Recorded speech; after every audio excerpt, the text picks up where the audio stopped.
Hello, YouTubers, and all those who happen to watch. You thought I was going to do a loud-ass one, weren't you? But, okay. So, oh man! There you go. So, alright.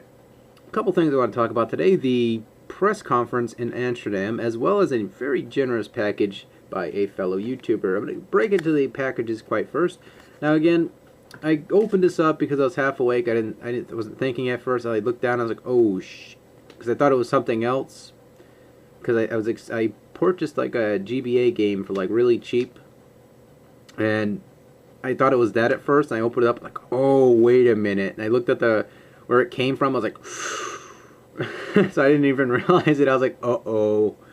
So I tried to wrap it up as quickly as possible, but nonetheless, this came from a generous YouTuber named 28 Steve Ryan.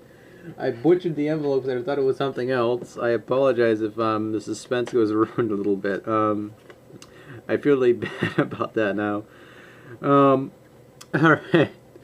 He gave me a copy of Spider-Man 2 The Sinister Six for the GBA color. Or not GBA color. There's no such thing as a GBA color.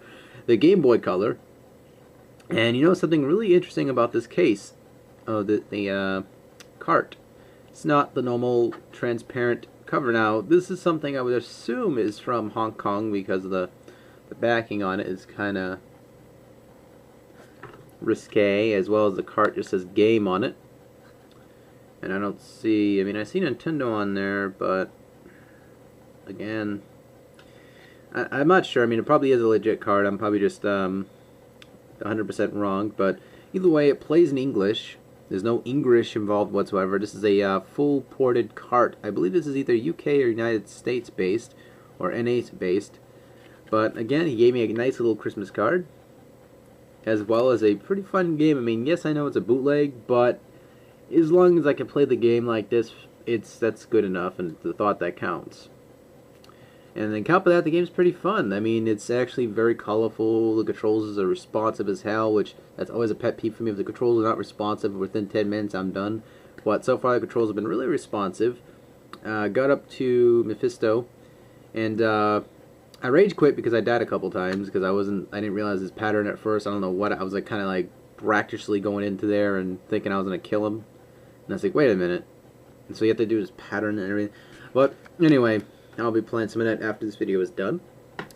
But, okay. Now, the next product is... And my brother apparently does not like the new YouTube homepage. That's an update for you guys, exclusive. Anyway. Alright. So I got this in the mail. And this was a brand new copy of this. I got this, like, relatively affordable. Very reasonably priced. And it was like a couple bucks. I was really happy. And this is one of my favorite games of modern generation. I mean, next to Bionic Commando and a few others out there. Brutal Legend, which is made by the same gentleman, of course, who made the game Psychonauts.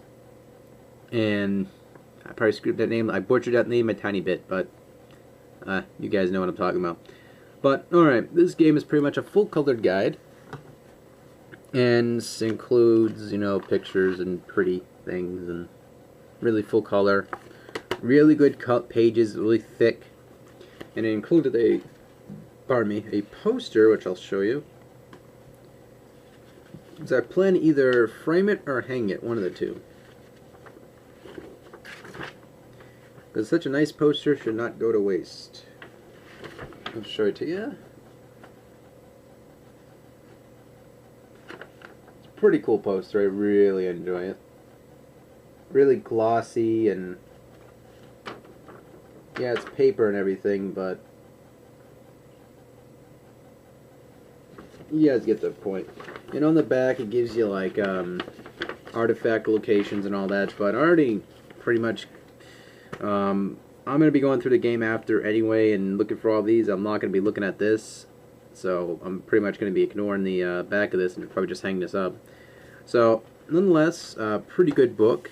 I'm going to say it's a Prima book, and I haven't seen these in years, so I've been usually following with the Bradleys. Example, this is the Bradley books. You know, they're full color as well. They're made with normal paging. with these Primas, they're seem like they're kind of a little bit better made, but nonetheless, you know, both of these are full colored and both are great books. I mean, this is a fantastic game as well, next to this one. I mean, either way, starting off my little, I'd say strategy guide series, because I want to collect only strategy guides that are the games I like that's it. And I'm just getting them because of the artwork, some of the storyline is in some of these books, and some of the storyline I might have missed, so I can go back and read in these. And because sometimes the games don't explain it fully, so you have to like read a book or something on it. But nonetheless, pretty cool. Again, I got this book from a friend of mine named Hoagie. Don't think I got this in the mail or anything. Actually, I did, but it was from my friend Hoagie. But you get the point. Alright, put these back here for now. And, alright, the press conference. What was my overall opinions about the Nintendo 3DS press conference?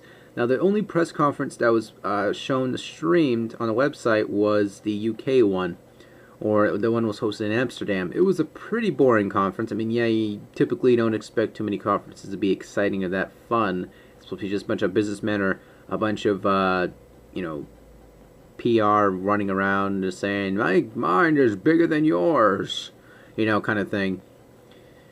And that's pretty much how it was. They were just being cocky to each other. They were teasing each other and all that.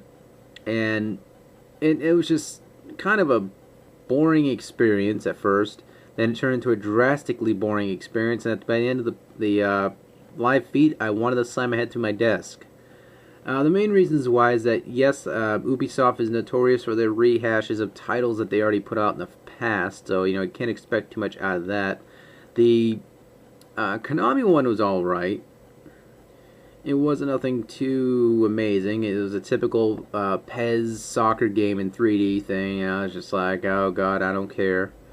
Because they were just trying to appease to the UK fans on the PR roster. So, other than that, you know, I mean, for American fans or anyone who's a gamer in the States, they don't necessarily too much care about the football in the UK. I mean, I don't got nothing against UK football at all. It's a fantastic sport, but I'm not into it. And so, you know, I just kind of skimmed through that, just watching it. The people who were there were kind of boring. I mean, just like myself, or I had to share something with them a little bit. But it was a self-dwelling experience that I had to express back negatively. But no, anyway, it was, I would say overall I was not too impressed. Some of the at the end of the show, they showed off a bunch of like mini clips of some games. They showed some Star Fox, the rehash of the 64 game. Me and Toby were watching it. I guess he didn't catch the Star Fox one, but it was on there. What else? They showed the Zelda 64 rehash, which is all redone a little bit. Looks a little bit better, apparently. And I noticed the differences. It's a little smoothed out. Looks a little better. They got some of the Resident Evil 2 games. Resident Evil 2. Some of the Resident Evil games going to be on there. One's a mercenary game. The other one, I believe, is just some sort of side story crap. And what else? I mean, there's really nothing else, really. I mean, yeah, there's really nothing else. I mean, it looks like it's going to be a pretty bleak year because the 3DS is coming out in March 27th for the States. Someone's mentioned March 25th on the or the announcers announced March 25th was when the handhelds come out in the UK, I suppose. I think.